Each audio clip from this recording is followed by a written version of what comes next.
how do you map a path that twists freely in all directions?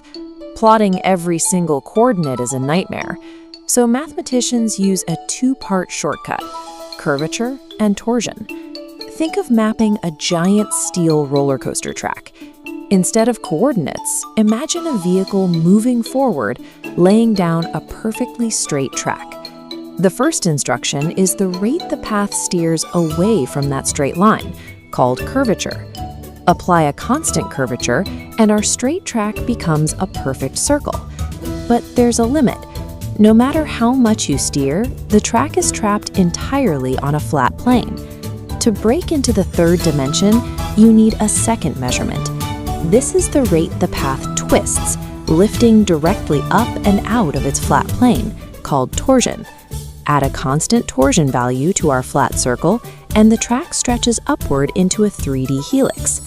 Every smooth space curve is defined entirely by how these two numbers, bending and twisting, change. So that massive looping roller coaster track we started with, when you break it down, it's nothing more than a straight line following a perfect set of bending and twisting instructions. How do you measure the exact curvature of a constantly changing path? The secret is the osculating circle. Picture a mountain road that flows through a wide, gentle valley before suddenly snapping into a tight hairpin turn.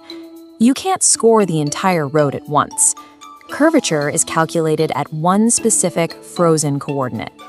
Since straight lines have zero curvature, we could just draw a tangent line and measure how fast the road pulls away from it. But instead, we find a circle that perfectly hugs the curve at that exact spot. This is the best-fitting geometric match, the osculating circle. A wide, gentle bend requires a massive circle to sit flush against it, but a tight, sharp corner perfectly wraps around a very small circle. The actual curvature score is simply 1 divided by the radius of that circle. So mathematically, a smaller radius directly produces a higher curvature. And that mountain road? In the wide valley, that massive circle yields a curvature near zero. But inside the hairpin, the tiny fitted circle causes the score to spike, right where you need to hit the brakes.